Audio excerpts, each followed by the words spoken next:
사람은 본성적으로 다른 사람과 대화를 할 때 자신에게 불리한 말 또는 손해가 될 수 있는 말은 하지 않으려고 합니다. 자신의 약점을 드러내는 말이나 자신의 불행한 과거라든가 뭐 그런 거 이야기하기 좋아하는 사람 없죠. 나는 옛날에 우리 집이 너무나 가난하고 그래서 학교도 제대로 못 다니고 남들 학교 다닐 때 공장에 가서 일하고 뭐 그런 걸 자랑 삼아서 그러다가 나중에 어떻게 해가지고 그 사람이 성공을 하면 참 입지전적인 인물이다. 그래서 얘기할 수 있겠지만 그런 상태로 계속 이어진다면 그걸 자랑으로 여기는 사람은 없을 거예요. 항상 사람은 자신한테 유리한 말을 하려고 자신을 드러낼 수 있고 자신을 남에게 인정받기 위한 그런 말을 하려고 하는 것이 본성이에요. 이렇게 본다면 사도, 예수님께서 정하신 사도나 또 구약의 선지자들은 참으로 난처한 상황에 있었다. 그 사람들은 정말로 힘들었겠다. 그렇게 생각할 수 있어요. 왜냐하면 사도나 선지자들이 백성들에게 전하는 말은 그들 개인, 듣는 사람도 그렇고 전하는 사람도 그렇고 그들 개인을 유리하게 하거나 이득을 주는 것이 아니라 오히려 듣는 사람으로 하여금 반감을 일으키고 배척받을 수 있는 불리한 말들이었기 때문이다. 우리가 구약성경에 또 에레미야 같은 데를 보면 참 선지자로 대표되는 에레미야나 거짓 선지자로 대표되는 시드기야나 하나니야, 이 사람들의 대립각을 볼 수가 있어요. 이 가짜 선지자와 진짜 선지자의 차이점은 내가 이 말을 했을 때 내 말을 듣는 사람이 좋아하느냐 싫어하느냐 그걸 따지던 게 아니고 또 내가 이 말을 했을 때 사람들이 내 말을 듣고 저 사람은 참 좋은 사람이다 라는 말을 듣기 위해서 하는 것이 아니고 그냥 하나님이 선지자에게 너는 백성에게 이 말을 전해라 그러면 그대로 전하는 거예요. 녹음기처럼. 뭐 자기 생각이나 자기 사상이나 무슨 자기 신념이나 그런 게 들어가면 안 돼요. 절대로 개입하면 안 돼요. 그런데 그 말씀이 그들에게 참 듣기 좋은 소리 같으면 하는 사람도 좋고 듣는 사람도 좋겠지만 분명 그렇게 이야기하면 듣는 사람들이 반감을 사는 경우가 많다. 뭐 예를 들어서 바벨론이 지금 유다를 침공하는데 에레미야는 하나님께 말씀을 받기를 항복하라고 그랬어요. 항복해라. 전쟁하지 말아라. 항복해라. 항복하면 결국 너희들은 포로로 잡혀갈 것이고 포로로 잡혀가지만 그것으로 끝나는 것이 아니라 70년 후에는 다시 너희들을 고국 땅으로 불러들이겠다. 그게 하나님이 전하신 말씀이에요. 그런데 그런 얘기를 듣는 사람이 좋아하겠어요? 70년. 지금 우리에게 제가 앞으로 지금은 힘들고 어렵지만 70년 후에는 상황이 좋아질 겁니다. 그러면 여기 70년 이상 살 사람이 누가 있어요? 아무도 없지. 그럼 나 죽고 나서 좋아지면 뭐예요? 아무 소용없지. 당장 급한데. 그런 얘기 귀에 안 들어오는 거예요. 물론 자기 자손들이야 혜택을 보고 또 거기 가서 태어나는 사람들이야. 거기 가서 태어나도 70살이야. 그렇죠. 여기서 살아서 간 사람은 다 70 이상이니까 거의 살아서 돌아온다는 그런 가망성은 희박하죠. 그러니까 전 가짜 선지자다. 그런데 시드기야는 하나냐는 무슨 소리를 하는 거야? 요즘 드라마에 보면 뭔 개소리야? 뭐 이런 거 나오는 거 있는데 하나님이 우리 민족을 얼마나 사랑하시는데 우리가 전쟁에 져서 포로로 잡혀가게 내버려 두시겠느냐. 사랑의 하나님이 우리를 사랑하시는데 결국 우리는 그들에게 포로로 잡혀갈 일이 없다. 안심하라. 우리에게는 오직 평화만 있다. 평화로다. 평화로다. 그러니까 백성들이 누구 말을 더 듣기 좋아하겠어요? 항복하고 포로로 끌려가서 고생하다가 거기서 죽는 게 낫겠어요? 평화를 외치는 선지자의 말이 듣기가 좋겠어요. 당연히 평화를 외치는 선지자의 말이 달콤하고 듣기 좋았겠죠. 그러나 결론은 어떻게 됐습니까? 다 망했잖아요. 거짓 선지자를 따랐던 사람들은 선지자와 함께 다 망하고 죽고 그 당시 왕조차도 지난번에도 말씀드렸지만 자기 보는 앞에서 자기의 몸에서 태어난 왕자들 다 죽임을 당하고 항복을 안 했기 때문에 그리고 자신은 두 눈이 뽑힌 상태로 바벨론으로 포로로 잡혀가서 거기서 그냥 감옥에 있다가 죽었다. 얼마나 비참합니까? 하나님의 말씀을 무시하면 그런 비참한 결론에 도달할 수밖에 없다. 실제로 선지자와 사도들은 그들이 전해야 했던 말씀으로 인해서 원하지 않은 고초를 당했다. 그러니까 바른 말을 하면 사람들이 싫어하니까 그 사람들에게 해를 가한다 이 말이죠. 그래서 예레미야도 막 죽여버리겠다. 저런 말도 안 되는 소리 하는 놈 그냥 살려둬서는 안 되겠다. 그래서 감옥에도 가둬놓고 심지어 죽이기까지 하려고 했는데 하나님이 살려주셨죠. 그럼에도 불구하고 내가 이 말을 전했을 때 듣는 사람의 반응을 생각하는 것이 아니라 나는 그런 건 모른다. 하나님이 내게 부탁하신 말씀을 그대로 전하는 사명만 있다. 이것이 선지자와 사도의 입장이었다. 그 말. 이렇게 안 하면 가짜예요. 이렇게 타협하고 눈치 보고 내가 이 말하면 싫어하겠지. 그럼 말을 좀 바꿔서 이왕이면 같은 말이라도 조금 좋은 말로 기분 안 좋은 그런 말은 하지 말고 그렇게 해야 돼요. 옛날에 제가 천안에서 할 때 그렇게 하면 구원을 못 받습니다. 천국 못 갑니다. 막 이렇게 직설적으로 얘기하면 끝나고 나면 집사님이 그래요. 목사님 말씀 그렇게 하시는 거 아니에요. 그렇게 하지 말고 그냥 하나님이 싫어하신다고 그러죠. 하나님이 싫어하는 거나 구원 못 받는 거나 그 소리가 그 소리지. 결론은 똑같잖아요. 하나님이 싫어하는 사람 구원시켜줄 리가 없잖아요. 듣기 싫다 이거지 그런 말을. 사람의 본성이 듣기 좋은 소리만 들으려고 그래요. 그 말이 진리든 진리 아니든 따지지 않고. 그래서 3절에 보면 누구든지 다른 교훈을 하며 바른 말이라는 게 뭐예요? 곧 우리 주 예수 그리스도의 말씀과 경건에 관한 교훈을 따르지 아니하면 따르는 것이 바른 말이라는 것이죠. 바른 말. 바른 말이라고 하면은 무슨 뭐 이치에 맞는 말, 또 사람들이 듣기 좋은 말 이런 것이 바른 말이 아니라 예수 그리스도의 말씀과 경건에 관한 교훈을 따르는 것, 따르게 하는 것이 바른 말이다. 설명하잖아요. 바른 말이 뭐냐? 주 예수 그리스도의 말씀과 경건에 관한 교훈이다. 그러니까 예수 그리스도의 말씀은 무슨 말씀이에요? 곧 십자가에 대한 증거. 예수님이 하신 말씀은 다 십자가를 전제로 하고 하신 말씀이에요. 예수님이 이 땅에 오신 목적도 십자가를 지고 사람들의 문제를 해결하기 위해서 오신 것이고. 그러니까 그것이 예수님의 사명이에요. 뭐 예수님이 이 땅에 오셔서 뭐 대접받고 뭐 출세하려고 오신 것이 아니라 예수님의 모든 말씀이 십자가를 세상에 증거하는 것이었기 때문이다. 계속 제자들에게도 내가 예루살렘에 올라가면 사도와 선지자들에게 고난을 받고 장로와 대제사장들에게 고난을 받고 또 십자가에 못 박혀 죽으나 사흘 만에 다시 살아나리라 이런 소리를 했지만 제자들은 그런 말을 귀에 듣지를 않았어요. 그냥 흘려버렸어요. 무슨 이렇게 능력 많으신 분이 떡 5개와 물고기 2마리를 5,000명을 먹이고도 그 음식물 쓰레기가 12광주리에 남을도록 그렇게 이적을 베푸신 분이 가나 혼인잔치에서 물로 포도주를 만드셔서 많은 사람들을 기쁘게 해주는 능력을 가지신 분이 38년 된 중풍병자를 고치고 귀신 들린 여자를 고치고 심지어는 해당장 야이로의 딸이 12살 먹었는데 죽었는데도 죽은 사람도 살렸던 그 능력 많은 분이 왜 장로들과 대제사장들에게 붙잡혀서 죽느냐. 그건 말이 안 되는 얘기다. 그런 일은 있을 수 없다. 그러니까 베드로도 결코 그런 일은 있을 수 없습니다. 제가 만약에 우리 선생님께서 그런 일을 당하면 제가 다 맡겠습니다. 이렇게 얘기했잖아요.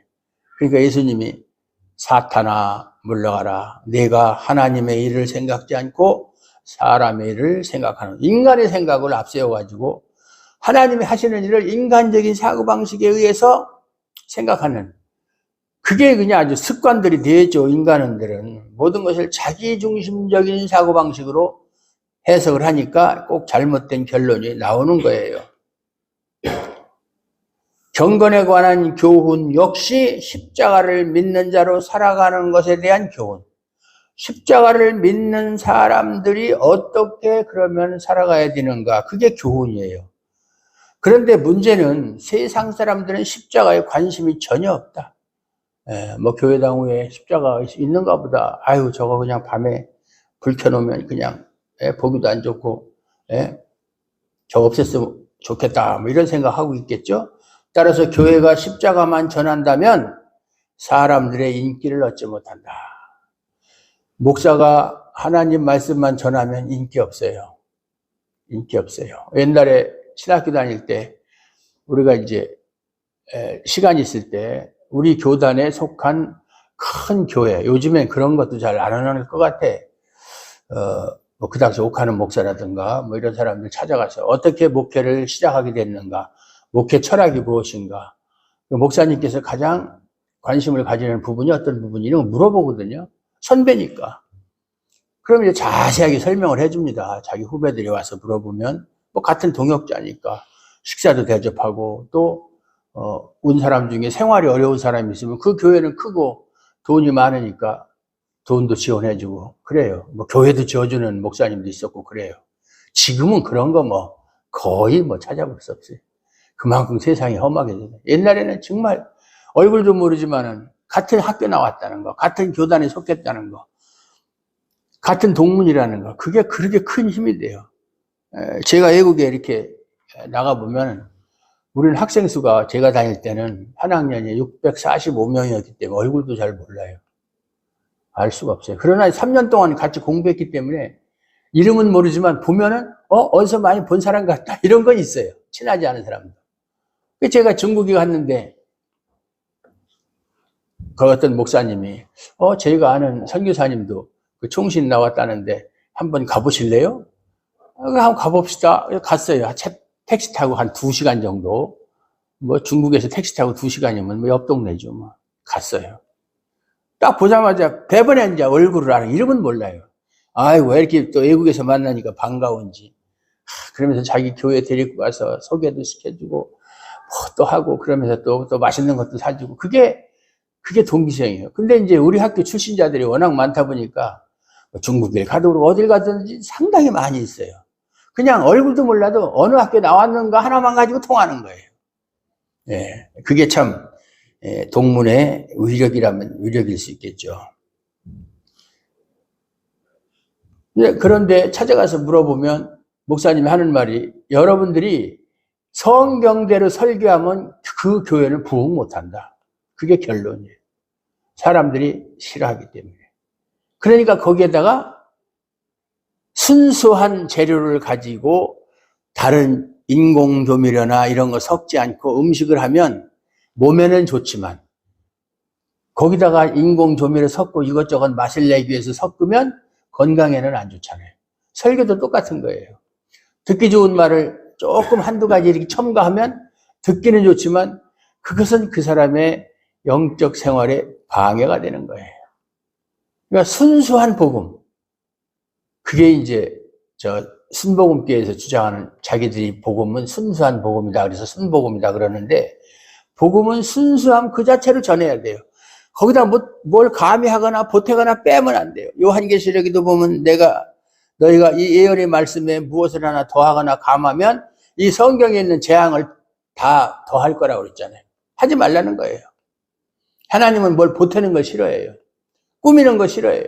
그래서 옛날 구약시대 때 제단을 만들 때 다듬은 돌로 제단 쌓지 말라. 그냥 자연석 갖다가 그냥 보기는 울퉁불퉁하고 사람이 다듬질 안 했으니까 그걸로 제단을 쌓으면 보기가 좋겠어요? 자연스러운 맛은 있을지 몰라도 그렇게 하라는 거예요. 꾸미지 말라. 하나님 앞에서 꾸미지 말라. 하나님이 제일 싫어하는 게 하나님 앞에서 뭘 꾸미는 거예요. 있는 그대로, 내 모습 이대로, 찬송가 가사처럼 그렇게 하라는 거예요. 신앙생활이 그게 진수예요. 결론에 대해서 미리 생각하고 이렇게 하는 것이 좋을까 저렇게 하는 게 좋을까 고민할 필요 없어요. 하나님 말씀을 그대로 받아들이면 되는 거예요. 그래서 부수적으로 사람들이 좋아하고 원하는 것을 더해서 전해야만 소위 인기라는 것을 붙들 수가 있는 것이다. 하지만 그것은 이미 십자가를 떠난 복음이다. 십자가를 떠난 복음이 아니다. 사람들에게 십자가가 아닌 다른 것을 바라보게 하는 말이기 때문이다. 이것이 바로 다른 교훈이에요. 십자가가 아닌 것을 전하는 교훈이 다른 교훈이다. 요새 유튜브에 보면 얼마나 많은 설교가 올라옵니다. 제가 뭐 옛날부터 아는 목사지만 그 목사님 뭐라고 설교를 하느냐면, 기도를 많이, 소위 말해서 이단이나 이런 데 속한 사람이 가장 강조하는 게 뭐예요? 기도예요, 기도. 기도하면 다 돼. 기도 만능주의. 기도하면 다 된다는 거예요. 기도가 무슨 내가 원하는 것을 하나님께 얻어내기 위한 수단으로 생각하는 거예요. 천만의 말씀이에요. 그 기도라는 말에 대한 개념부터가 잘못됐어요. 기도는 하나님의 계획을 변경시킬 수 있는 힘이 있다. 그 똥 같은 소리. 하나님의 계획을 어떻게 변경시켜, 인간이. 기도 아니라 더한, 무엇으로도 하나님이 한번 딱 계획하면 그걸 변경하시지도 않고, 인간이 아무리 노력을 해도 그 변화, 전혀 그런 거 없어요. 만약에 사람에 따라서 하나님 이렇게 하려고 하던데, 인간이 기도를 해서 그 계획이 바꾼다면, 그게 무슨 신실하신 하나님이에요. 그건 하나님도 아니에요. 그런 기본이 안 돼 있는 거예요, 그게. 근데 듣는 사람은, 아, 내가 기도하면 안 되는 일이 없구나. 안 될 것 같지만 내가 기도를 열심히 하고, 뭐 금식기도 하고, 철야기도 하고, 막 이렇게 남들 1시간 할 때 2시간 하고, 막 이렇게 하면 내 기도를 들어서 그대로 이루어지게 할 것이다. 이건 설교도 아니고, 이건 망상도 아니고, 아무것도 아닌 거죠. 그런 일은 없어요. 십자가는 신자가 자기 죽음의 자리로 내려가도록 한다. 십자가는 우리를 살리는 길이 아니고 죽이는 길이에요. 죽이는 길. 죽음의 자리로. 그렇다고 해서 뭐 완전히 죽으면은 뭐 영생이 없죠. 그러니까 하나님 앞에서 죽은 자처럼 만드는 것이 십자가예요. 죽은 자처럼 만든다는 것은 자기 부인이라는 얘기잖아요. 그리고 그 자리에서 사망에 처한 나를 구출하신 예수님의 은혜를 보게 한다. 십자가를 바라볼 때, 내가 정말 1000번, 10,000번 죽을 수밖에 없는 죄인이었었구나. 그런데 예수님이 나를 그 사망의 그 구덩이에서 나를 구해냈구나 하는 것을 깨닫는 것이 십자가예요, 십자가. 당연히 감사함이 따라올 수밖에 없겠죠. 죽을 사람 살려줬으니까. 따라서 신자가 예수님께 감사하는 것은 나는 사망에 처한 자에 불과할 뿐입니다. 나는 1000번, 10,000번 죽어야 마땅한 죄인입니다. 라는 고백이 있는 낮아짐의 자리까지 내려갔다는 것을 의미하는 것이다. 그런 고백이 저절로 나와야 돼요. 나는 정말로 예수님의 은혜가 아니면 1000번, 10,000번 죽을 수밖에 없는, 지옥 갈 수밖에 없는 그런 비참한 인생이었었구나. 그런데 내가 원하는 것도 아닌데 하나님의 예수 그리스도를 통해서 나를 살려주셨구나. 이렇게 깨달아야 되는 거예요. 그게 신앙의 출발이에요, 출발. 신앙의 결론이 아니라 거기서부터 신앙이 출발하고 거기에서부터 신앙이 자라는 거예요. 그게 없는데 신앙이 자랄 리가 있나요? 없어요. 100년, 1000년 교회 다녀봐야 소용이 없어요. 이 자리에 있게 될 때 지난 시간에 비유로 들은 것처럼 내가 비록 종으로 태어났지만 참 곤란한 이런 상황에 남들은 다 자유자의 몸으로 태어났는데 종으로 태어났지만 기쁜 마음으로 상전을 공경할 수 있는 그런 마음도 생긴다. 종이라고 하는 것은 인간관계에서 가장 밑바닥에 있는 천한 신분이에요. 종보다 더 천한 사람은 없잖아요. 근데 요새는 목사님을 주님의 종이라고 하면서 하나님의 종이라고 하면서 종님이라고 그래요. 종님. 종에 무슨 임자를 붙여요. 종놈이라고 해야지. 목사가 하나님의 종으로 야 이 종놈아 그래야지. 종님이라고 하면 말이 문법상으로도 맞지 않는 말이잖아요. 종은 가장 낮은 자리에 있는 사람인데 무슨 거기 임자를, 원래 님자는 가장 높은 최상 호칭이잖아요. 님자보다 더, 그러니까 하나님이라고 그러잖아요.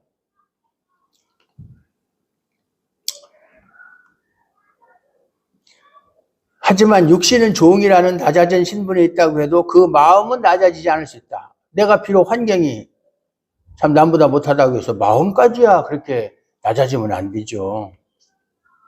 종으로 살아가는 자신의 신세를 한탄하면서 높은 자리에 있는 상전을 시기한다면 그것은 낮아진 마음이 아니라 높은 마음이다. 나는 왜 이렇게 태어났을까? 저 사람처럼 저렇게 금수저를 물고 태어났으면 지금 떵떵거리고 참 하고 싶은 거 다 하고 살 텐데 이놈의 신세야. 신세 한탄 한다는 것은 그것은 높은 자리에 있는 상전을 시기하는 마음이고, 그것이 사실 낮아진 마음이 아니라 높아진 마음이다, 그 말이에요. 이런 마음을 가지고 있으면서 상전을 공경하는 마음이 나올 수 없고, 종으로 살게 하신 하나님을 바라보는 것도 물론 있을 수가 없다. 하나님 원망이나 하겠죠. 불평이나 하고. 신분, 사람이 신분이 다양하잖아요. 신분이 무엇인가? 거기에 상관없이 주님, 저는 사망에 처한 악한 자입니다. 아까 시편 51편에도 보면 저는 100번 죽어 마땅한 죄인입니다. 베드로가 고기 잡으러 가서 밤새도록 고기를 못 잡고 빈 배를 끌고 왔는데 예수님이 야, 그 배 좀 타자. 배를 탔어. 그래놓고 사람들이 막 모이니까 거기서 그냥 말씀을 전하고 나서 야, 너 고기 얼마나 잡았니? 하나도 못 잡았어. 그래? 그러면 저 깊은 데로 한번 같이 가자. 깊은 데 가서 여기도 한번 그물을 내리라. 그러니까 이 베드로가 보니까 이거 말도 안 되는 소리예요.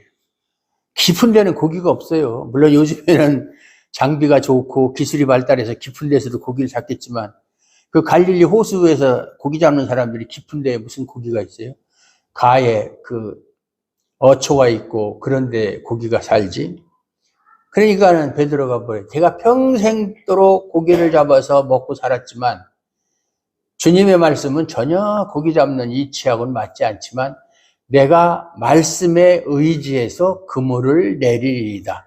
자기 상식과 경험과는 맞지 않지만 주님께서 그렇게 말씀하시면 그 말씀을 믿고 그물을 내리겠습니다. 대낮에 원래 그물 쳐놨다가 그 이튿날 걷고 그러는 거거든요. 근데 그날 낮에 쳐놨다가 그물 거두면 고기 한 마리도 안 들어요. 그렇게. 그랬더니 나중에 막 고기가 얼마나 많이 잡혔는지 그물이 찢어질 정도로. 그래가지고 동료들 불러가지고 고기를 걷어올려요.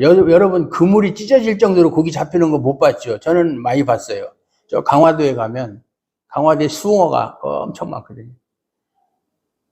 그거 TV에도 가끔가다 나오는데 한 사람이 제일 경험 많은 사람이 제일 꼭대기 올라가서 문막 쳐놓고 바다만 쳐다보고 있어요. 거기서 바깥에 좀 밥 먹고 계속 바다만 쳐다보고 있어요. 근데 그 사람은 바다를 보면 아 지금 숭어 떼가 지금 오고 있구나 이걸 알고서 밑에 배 대기하고 있는 배에다가 신호를 하면 갑자기 그물을 쳐가지고 한 번은 그래가지고 너무 고기가 많이 잡혀서 그물이 터진 적도 있대. 그물이 터져버려요. 많이 잡히면 터지기도 해요. 그럴 정도 되니까 거기서 이제 베드로의 자존감, 베드로의 경험 이런 것이 다 허물어진 거예요. 이거 도저히 상식 밖의 일이다. 이런 일이 일어날 수가 없다. 그래서 무릎에 주님 앞에 무릎을 꿇고 뭐라고 그랬어요? 주여, 저는 죄인입니다. 네, 죄인입니다. 그러면서 나를 떠나소서 그렇게 얘기를 했잖아요. 그게 신앙의 출발이에요. 그걸 알아야 돼요.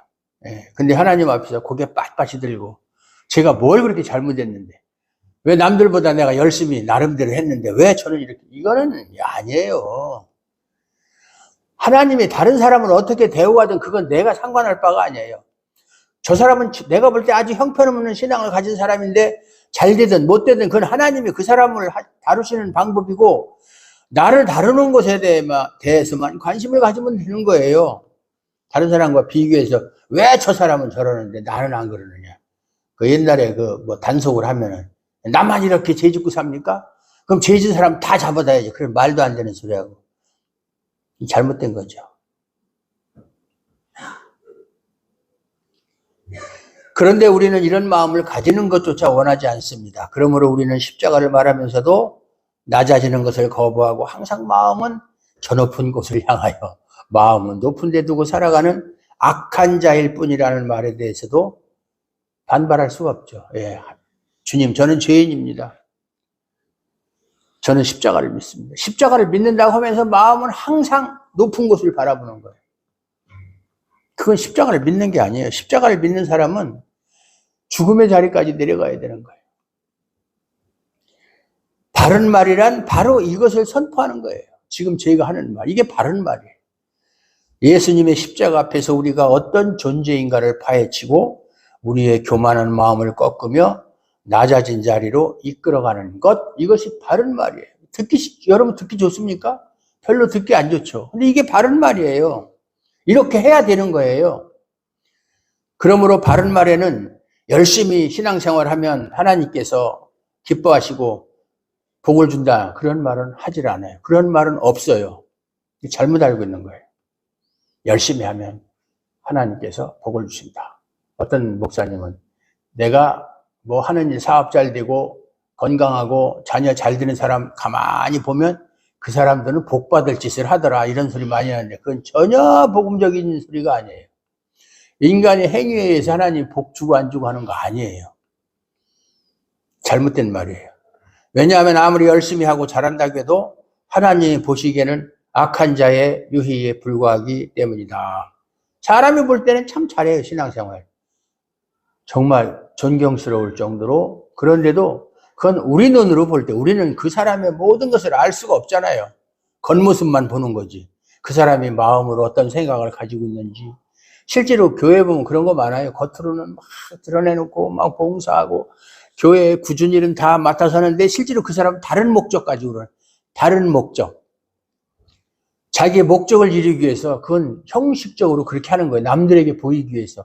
그렇게 해서 남들에게 인정받고, 심지어 어떤 사람은 그걸 이용해서 교인들에게 뭐 돈을 투자 받아가지고 도망가는 사람도 있고, 또 여러 가지 뭐 교회에서 뭐 여전도 회장이나 뭐 이런 거, 그런 거, 그거 하면 뭐 할 건데. 나는 이 목사들도 그렇고 성도들도 그렇고 교회 안에서 이렇게 직분을 맡으려고 애쓰는 사람 보면 참 이해가 할 수가 없어요. 저는 뭐 그런 거, 노회장 뭐 이런 거 하라면 안 해요. 그런 거 하라면 안 가요. 장자 들어가는 거 하라면 안 해요, 저는. 그거 뭘 합니까? 물론 하는 사람이 있어야 되겠죠, 조직제니까. 근데 그걸 하기 위해서 그냥 목을 매는 사람이 있어요. 요번에 투표하는데 나 좀 찍어주세요. 무슨 국회의원 선거하는 것도 아니고. 목사가 정치에 눈을 돌리면 목회 못하는 거예요. 정치에 이 영혼이 팔렸는데 성경이 보이겠어요? 안 보이는 거예요. 신자가 바른 말에 몰두하면 예수님 앞에서 낮아진 마음으로 살아가게 된다. 낮아진 마음. 이 낮아진 마음이라는, 이 사람이 뭐 돈이 많고 적고 신분이 높고 낮고 하고는 상관이 없는 거예요. 신분이 낮고 돈이 없는 사람도 높은 마음을 가진 사람이 있고, 신분이 높고 돈이 많고 사회에서 그런 참 성공한 사람도 마음이 낮아진 사람이 있고, 그건 환경하고 신분하고 상관이 없어요. 바른 말에 몰두하는 사람은 결국 교만한 마음을 가질 수가 없어요. 사후절을 보면 저는 교만하여 아무것도 알지 못하고 변론과 언쟁을 좋아하는 자니 이로써 투기와 분쟁과 비방과 악한 생각이 나며 마음이 부패하여지고 진리를 잃어버려 경건을 이익의 방도로, 옛날 성경에는 이익의 재료라고 그랬는데 이익의 방도로 생각하는 자들의 다툼이 일어나느니라. 이게 교만한 마음의 결론이에요. 교만한 마음을 가지면 이런 일이 당연히 나타날 수밖에 없다. 교만하면 눈에 보이는 게 진리가 눈에 보이질 않아요. 그리고 사람들하고 변론과 언쟁을 좋아하고, 또 자기보다 잘된 사람이 있으면 투기하고 분쟁하고 비방하고, 저 사람 별로 잘난 것도 없는데, 아우 그 꼴 보기 싫어서 교회 가지 말아야. 악한 생각, 마음이 부패해지고 진리를 잃어버렸기 때문에 결국 경건을 이익의 방도로 교회에서 봉사하고 막 이러는 것이 하나님 앞에서 하나님 보시라고 하는 게 아니라 사람들을 보게 하고 사람들에게 자신을 드러내기 위한 그런 방도로 생각하는 사람들. 사람을 의식하고. 그 1장에서 우리가 살펴본 대로 에베소 교회의 문제가 뭐예요? 다른 교훈에 빠짐으로써 신화와 끝없는 족보에 몰두하고 변론만 하는 거야. 교회에서 막 니네 가정은 어떤 가정이냐, 우리 할아버지는 뭐 했다, 우리 가정은 뭐, 족보 자랑하고 그 다음에 그걸 통해서 변론하고 서로가 다투고, 이런 모든 것이 다른 교훈에 빠짐으로써 그 마음이 교만해졌기 때문이다. 바른 말, 바른 교훈에서 떠나면 사람이 마음이 교만해질 수밖에 없고, 교만해지면 이런 다툼과 변론만 나는 것이다. 그 말이에요. 교만은 한마디로 말해서 사람이 자신의 악을 보지 않는 거예요. 자기 자신이 얼마나 악한 존재인가를 모르는 게 교만이에요. 그러니까 자기는 잘못이 없죠. 예?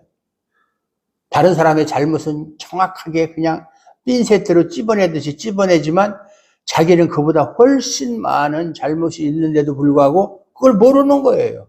그게 교만이에요.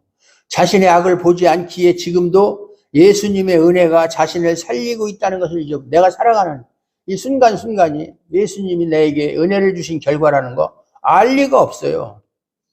자신의 힘으로 살아가는 거예요. 그렇게 착각하고 자신이 하는 것과 행하는 것을 내세워서 나는 이 정도 믿음을 가진 사람이다 라고 신자됨을 주장하기도 한다. 자신의 생각과 자신의 힘으로 신앙생활을 한다고, 얼마든지 할 수 있다고. 쉽게 얘기하면 부모님이 안 도와줘도 혼자서 자수성가할 수 있습니다 하는 거나, 하나님이 도우심이 없이도 은혜가 없이도 얼마든지 제가 신앙생활을 잘할 수 있다 하는 거는 다 똑같은 거예요.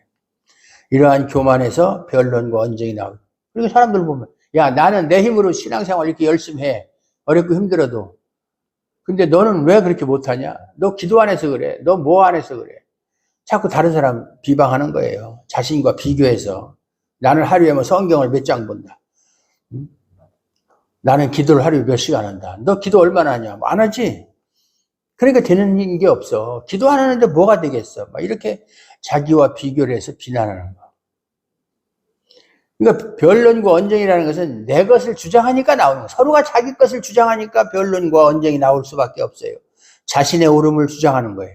하지만 신자는 자신의 옳음을 주장하고 전하는 것이 아니라 예수님의 의를 전하는 사람이에요. 우리가 전하는 것은 내 주장, 내 옳음을 다른 사람에게 주장하고 그걸 전하는 것이 아니라 예수님의 의를 전하는 사람. 이게 신자예요. 그런데 예수님의 의를 말하면서 그 의를 알고 있는 자신이 옳다는 것을 잊지 않기 때문에 결국 자신의 옳음과 지식으로 변론하고 언쟁하게 되는 것이다. 예수님의 의를 말하면 자신이 하나님 앞에서 불의한 자고 악한 자라는 걸 알아야 되는 거예요. 그래야 예수님의 의를 말할 수가 있는 거예요. 예수님의 의를 안다고 그러면서 자기 자신의 부족함, 악함을 모른다면 그거는 예수님의 의를 말할 자격도 없고 알지도 못하는 거예요. 그러면서 자꾸 자기의 지식과 경험과 이런 것을 가지고 변론한다 그 말이죠. 하나님을 알면 알수록, 예수님을 알면 알수록, 십자가 앞에 가까이 가면 갈수록 내 존재는 점점 없어지는 거예요. 낮아지고 또 낮아지고 낮아져서 나중에는 없어져 버리는 거예요. 소멸되어 버리는, 그게 십자가의 능력이에요. 그렇게 돼야 되는 거예요.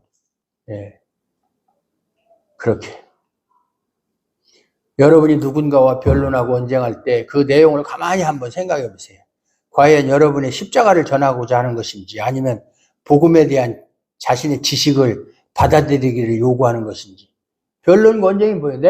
나는 이런 걸 깨달았는데 왜 넌 그걸 안 믿느냐? 그걸 받아들여라. 이렇게 자꾸 그런 것을 요구한다. 자신이 가지고 있는 복음에 대한 지식을 받아들이기를 요구한다. 신자가 진심으로 그리스도 안에서 서로 교제하는 거라면 그저 감사밖에 나올 게 없어요. 서로 상대방의 입장과 처지를 이해하고, 하나님이 이 사람은 이렇게 인도하시고 이렇게 다루시고 나는 하나님께서 다 다양성이 있는 거예요. 통일성 속에서의 다양성. 물론 그 모든 것들이 다 하나의 예수님께서 피로서 세우신 교회를 이루어가는 하나의 과정이지 똑같이 그렇게 하는 거 아니에요. 그건 말이 안 되는 거예요. 왜냐하면 사람이 개성이 다 다르고 다 환경이 다르고 지식의 상태도 다르고 믿음의 분량도 다른데 어떻게 똑같이 그렇게 합니까? 이 사람은 이런 대로, 저 사람은 주일학교 학생한테는 주일학교 학생에 맞게끔, 나이 드신 분들한테는 나이 드신, 이렇게 하는 거예요. 그걸 다른 사람하고 비교할 수가 없죠. 비교해서도 안 되고. 그러니까 우리는 서로 교제할 때 상대방과 나를 비교해서 얘기하면 그건 말이 되질 않아요. 자꾸 변론만 생기는 거예요. 서로가 그리스도의 은혜를 나누고 사랑을 나누고 성령으로 교제하면 되는 거예요. 상대방을 다 이해하고 받아들이고 나하고는 맞지 않더라도 그거 따지지 말고. 그런데 아무리 성경을 얘기했다고 해도 변론과 다툼과 언쟁이 남았다면 성경을 얘기했지만 그것은 그리스도를 통한 교제는 아니었다. 성경 가지고 주제를 삼아서 얘기하는데도 다 다툰다면 그건 그리스도의 교제가 아니다. 그리스도 안에서 교제하는 사람이 서로 다툰다는 것은 그 사람이 아무리 성경의 얘기를 하고 진리를 말해도 그건 잘못된 것이다. 그 말이에요. 제가 여러분께 바른 말을 전한다면 그것은 함께 예수님이 못 박히신 낮아진 자리로 내려가기 위한 것이. 제가 왜 바른 말을 합니까? 예수님이 십자가에서 못 박힌 그 자리, 하나님이신 예수님이 죄 있는 육신의 모양을 하고 이 땅에 내려오셔서 자신이 만든 율법을 스스로 다 지키시고 나중에는 자신의 목숨을 많은 사람의 대속물로 주는 그 십자가의 자리까지 내려가라고 지금 바른 말을 하는 거잖아요. 그게 목적이잖아요. 제가 바른 말을 하는 목적이. 그런데 마음은 주님이 계신 자리로 가지 않고 성경 지식만 가지고 성경 지식만 머리에 쌓는, 성경 아무리 많이 알아도 소용없어요. 성경 이거 66권을 다 외우고 통달을 해도 그 사람의 마음이 십자가의 자리까지 낮아지지 않으면 그건 다 소용없는 거예요. 왜냐하면 자신은 의롭고 주님을 잘 아는데 다른 사람은 모두 주님도 잘 모르는 악한 자로만 보이는 거예요. 성경을 많이 알으니까 내가 가지고 있는 성경 지식에 다른 사람들의 신앙생활을 비춰보면 형편없거든. 그것이 교만이에요. 교만. 바른 말은 이러한 모든 교만을 꺾어버리고 우리의 심령을 붙들어서 주님의 십자가 아래로 끌고 간다. 내가 십자가 아래로 가면서 내가 성경 지식이 남보다 많다고 그래서 나보다 성경 지식이 없는 사람을 무시하고 비난하고 한다는 것은 말만 십자가의 자리로 내려가는 것이 실제로는 내려가지 않고 있다. 십자가의 자리로 내려가는 사람이 교만할 수는 없다. 죽음의 자리로 내려가는 사람이 교만할 수가 있나요? 네? 지금은 우리나라가 사형을 집행하는 지가 상당히 오래됐죠. 20몇 년 됐죠. 23년? 97년도인가? 그때 아마 김영삼 대통령이 있을 때 마지막으로 사형 집행을 하고 그 뒤로는 사형 집행을 아직 안 하고 있어요. 사형 제도가 없어진 게 아니라 집행을 안 하고 있고 지금도 사형수가 몇십 명 지금 살아있어요. 사형원도가. 근데 옛날에 서대문 구치소, 지금은 이제 군포로 옮겼는데 사형수들이 이제 딱 사형을 당하는 날을 아침에 오전에만 사형 집행을 하거든요. 면회 거기서는 이제 번호, 수인 번호, 수용 번호, 제가 100번이다 그러면 100번 면회 사람 이름은 안 불러요. 그러면 이제 면회 온 줄 알고 나가요. 그러면 교도관이 옆에서 이제 이렇게 대동을 합니다. 그런데 보통 한 사람이나 두 사람이 대동을 하는데 진짜 면회 왔을 때는 그날 그 사람이 사형당한 날이라면 5명쯤 와요. 벌써 분위기가 틀리는 거예요. 그래서 이렇게 면회장으로 가려면 저쪽에 사형을 집행하는 장소가 그걸 넥타이 공장이라고 그래요. 그 사람들 목매서 죽인다고 넥타이 공장. 그 앞을 지나가야 돼요. 그러니까 일반 잡범들이야 사형당할 일 없으니까 야 저기가 넥타이 공장이다 뭐 이렇게 웃으면서 얘기하겠지만 사형언도 받고 복역 중인 사람이 그 앞을 지나갈 때마다 섬찟할 거 아니에요. 그런데 이렇게 가려고 그러면 갑자기 뒤에서 5명이 탁 양쪽 팔을 껴안고서 글로 끌고 가는 거예요. 죽으러 가는 거죠. 그럼 그 순간에 반항하겠어요? 이제 다 체념했는데. 죽으러 가는 사람이 반항을 할 수가 없죠. 이미 이 죽음은 이미 자기 운명으로 받아들여야잖아요. 반항하는 사람도 없고 다 체념하니까 그냥 순순히 가는 거예요. 십자가의 자리가 바로 그렇게 모든 것을 다 내려놓는 자리예요. 거기에 뭐 나 잘났다 사형 받으러 가는 사람이 내가 그래도 학교를 어디 나왔고 내가 공부를 얼마나 잘했고 내가 돈이 얼마나 그런 소리 합니까? 무슨 소용이 있어요? 좀 있으면 이제 형장이 이슬로 사라질 텐데.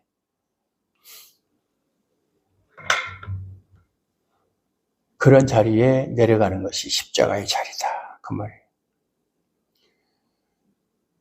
바른 말은 이러한 모든 교만을 꺾어버리고 우리의 심령을 붙들어서 주님의 십자가 아래로 끌고 가는 것이다. 6절을 보면 그러나 자족하는 마음이 있으면 경건은 큰 이익이 되느니라. 자족하는 마음은 뭐예요? 자족, 스스로 만족하는 거죠. 7절, 8절에서 말하는 우리가 세상에 아무것도 가지고 온 것이 없음에 공술의 공수거죠. 또한 아무것도 가지고 가지 못하리니 우리가 먹을 것과 입을 것이 있은즉 족한 줄로 알 것이니라. 이게 무소유의 삶이에요. 예? 먹을 거 입을 거 있으면 그걸로 됐다. 더 이상 욕심 부리지 말아라 그 말이에요. 자족하는 마음. 근데 이렇게 사는 사람이 과연 뭐 얼마나 있을까요? 더 많이, 더 높이 그렇게 살려고 그러잖아요. 돈 1억 있으면 10억 모으고 싶고 10억 있으면 100억 모으고 싶고 다 쓰지도 못하고 죽으면서 자기가 번 돈 70%도 못 쓰고 죽는다잖아요. 물론 돈이 얼마나 많으냐에 따라 뭐 이재용이 같은 사람은 70%가 아니라 10%도 못 쓰고 1%도 못 쓰고 죽죠. 재산이 뭐 수십조인데 그 1%, 0.00%나 쓰고 죽을까. 그 소용없는 거예요. 그냥 숫자상으로 그렇다는 거지. 그리고 그 사람들이 뭐 현찰로 있습니까? 다 주식이고 그런 거지. 그래서 수위에는 주머니가 없다고 그러잖아요. 아무것도 못 갖고 가니까. 인생이 세상에 오고 가는 것에 대한 이치. 인생이 무엇이냐? 나는 어디서 와서 무엇 때문에 살며 어디로 가는가? 이 철학자들의 화두죠. 항상 생각하면 참, 뭐 철학자들이 말은 뭐 성경과는 다르니까. 세상에 올 때 빈손으로 왔잖아요. 옷 한 벌 걸치지 못하고 벌거숭이 몸으로 왔다가 세상에서 이것저것 가지고 있다가 갈 때는 다 내려놓고 또 빈몸으로 가잖아요. 옛날에 오비맥주 두산그룹 창업자가 이름이 박두병이에요. 회장이 두산그룹 회장이 두병. 사람들이 죽고 나서 뭐라고 재벌이잖아요. 살아있을 때 두 병 하더니 죽었을 때 한 병도 못 가지고 가더라. 이제 그런 얘기를 해요. 다 소용이 없다는 얘기. 재벌이면 뭐하고 뭐 할 거예요. 아무것도 가지고 온 것이 없고 가지고 가지도 못한다는 것은 지금 내 수중에 있는 모든 것은 내 소유가 아니라는 거예요. 놓고 가야 되니까. 내 것 같으면 가지고 갈 수 있는데 내 것이 아니니까 가지고 갈 수가 없는 거예요. 그걸 어떻게 내 소유라고 할 수 있어요? 내 소유라면 내가 끝까지 안 놓고 가지고 가야 되죠. 지금 있는 모든 것이 내 것이 아니고 잠시 내게 맡겨진 것일 뿐이라는 마음이라면 우리는 청직이라고 그러잖아요. 하나님이 다 맡겨놓은 거예요. 생명도 일시적으로, 육신도 그렇고 가족도 그렇고 재물도 그렇고 명예도 다 일시적으로 맡겨놓은 거예요. 내 것이 아니에요. 그런 것을 생각한다면 지금 있는 것으로 얼마든지 자족할 수 있고 이런 마음에서는 변론과 다툼은 나올 수가 없다. 그래서 자족하는 마음이 있으면 경건생활에 큰 이익이 된다. 이거 신앙생활에 가장 큰 걸림돌이 뭐냐면 교만이고 욕심이에요. 욕심. 자기가 마치 자기 것이 되는 것처럼 돈을 벌면 자기 것입니까? 자기 것이면은 자기 마음대로 가지고 가야 되잖아요. 죽을 때. 근데 이런 한 장 못 가지고 가잖아요. 그래서 나는 다 내가 가지고 있는 거 하나님이 잠시 나에게 맡겨주신 것이다. 그러니까 내가 사는 동안에 그냥 먹을 것과 입을 것이 있으면 그걸로 족한 줄 안다. 이렇게 생각하는 사람은 신앙생활에, 경건생활에 큰 도움이 된다. 그 얘기예요. 경건이란 그 십자가로 말미암아 자기 부족을 알고 자기 주제를 아는 거예요. 나는 죄인, 지옥 갈 사람. 그렇게 원래는 악한 사람이었다. 따라서 다만 그리스도로 감사하며 살아가는 삶. 그런데도 불구하고 그리스도의 은혜를 통해서 내가 구원받은 자가 되었다. 감사가 따라 나오는 거죠. 십자가 앞에 나아가지 않을 때 인간의 마음은 항상 높은 것을 추구하게 되는 거예요. 지금 가지고 있는 것으로 자족하지 못하기에 지금보다 높은 것을 바라보게 되는 것이고, 그리고 높아지는 것이 하나님의 은혜라는 말로 내가 높아지고 잘 되는 것이 하나님의 은혜라고 말하는 거예요. 그건 아니에요. 그래서 뭐 잘 되면 하나님의 은혜다. 어떤 교회에서는 제 동생이 다니는 교회에 있었어요. 교회가 이제 1000명이 넘으니까 헌금이 많이 들어오는데 그 들어오는 돈을 다 쓰지를 못하니까 그 돈을 가지고 이제 장로님들이 뭐다 쓸까 하다가 땅을 사놨대요. 근데 그 지역이 땅값이 올라서 많은 이익을 남기니까 하나님의 은혜라고. 그런 걸 하나님의 은혜라고 하는 거 아니에요. 돈 버는 게 하나님의 은혜입니까? 제가 항상 하는 얘기지만 루터가 그런 말을 했어요. 하나님은 아무 쓸모없는 사람에게 돈이나 준다 그랬어요. 너 이거 먹고 쓰다가 내 마음대로 가라, 그거예요. 예. 돈이 많으면 결코 하나님 찾지 않습니다. 믿음 있는 사람에게 돈은 하나님의 일을 위해서 사용되어지는 선한 재료가 될 수 있지만, 믿음이 없는 사람에게서의 돈은 그 사람을 망치게 하는 거예요. 그걸 아셔야 돼요. 높은 것을 바라보는 욕망이 지금의 자신에게 감사함이 없게 만드는 거예요. 항상 높은 것, 더 많은 것을 추구하는 사람이 현재 자기 생활에 만족하겠어요? 감사하겠어요? 그게 있을 수가 없죠. 나보다 잘난 자가 보이고 나보다 많은 자가 보이면 어떻게 내 현재의 모습에 감사할 수 있겠어요? 저 사람은 나보다 훨씬 높고 많이 가지고 있는데 왜 나는 저렇게 못할까? 그런 사람에게 무슨 감사가 나오겠어요? 결국 시기하게 되고 부러워하게 되잖아요. 십자가를 말하면서 내가 죽어야 할 죄인입니다.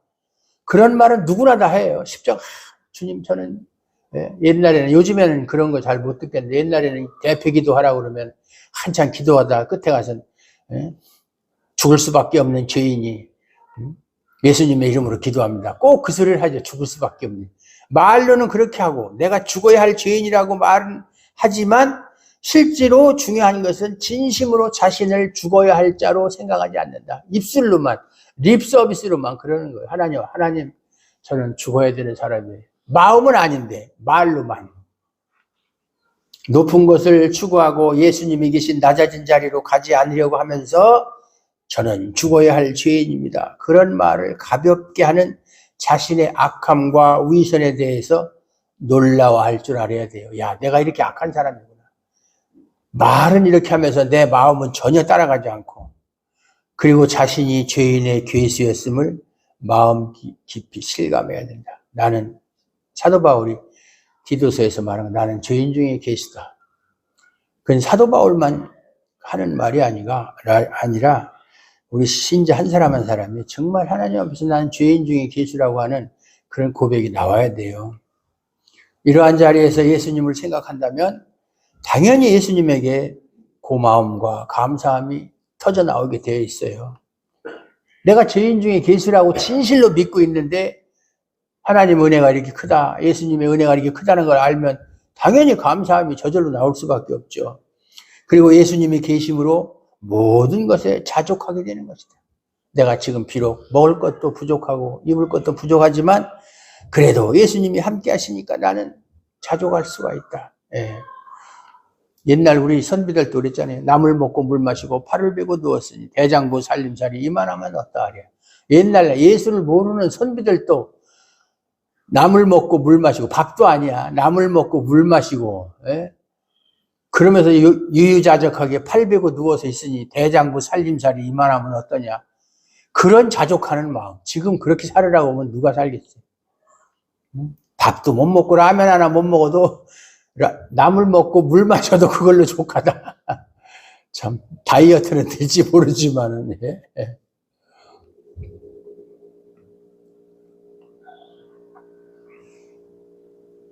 먹을 것과 입을 것이 있는 것만으로 족하다는 마음 가져야 된다. 그리고 그렇게 사는 것을 원하게 된다. 예수님의 은혜를 알면 그렇다 이 말이죠. 이러한 마음에서 타인과의 다툼이나 변론이나 시기는 사라지게 된다. 이런 마음을 가진 사람들이 뭐 누구하고 논쟁하고 다투고 시기하고 그러겠어요. 그런 거 없죠. 예. 오히려 자기는 못하지만 형편이 좋은 사람 보면 축하해 줄 수 있고, 아유 정말 참 잘 됐습니다, 격려해 줄 수 있고, 이렇게 할 수 있는 거예요. 바른 말은 우리 모두를 십자가로 끌고 가는 거예요. 십자가. 누구도 예의가 없어요. 성경을 잘 안다고 해서 제외되는 것이 아니에요.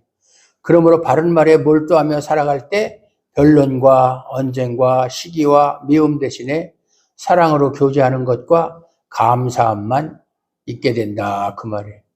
교회가 이래야 되는 거예요. 교회가. 예수님을 말하는 우리에게 중요한 것이 무엇이겠어요?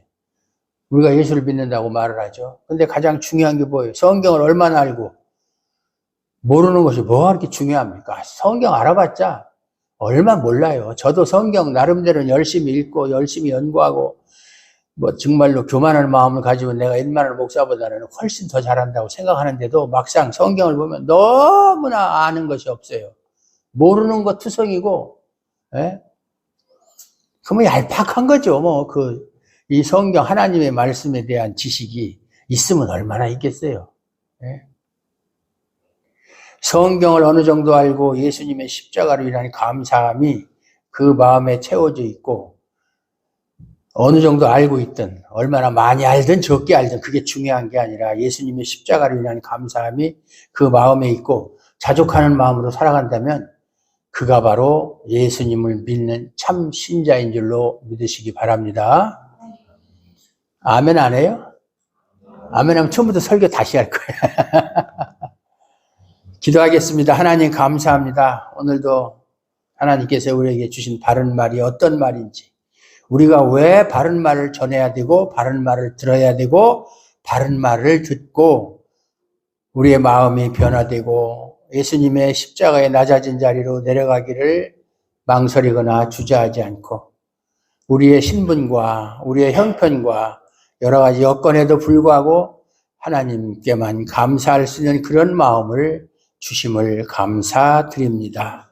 바라옵기는 우리 주아름 교회의 모든 성도들이 이러한 자족하는 마음으로 경건 생활에 큰 유익이 될 수 있도록 축복하여 주시옵소서. 예수님 이름으로 감사드리옵고 기도하옵나이다. 아멘.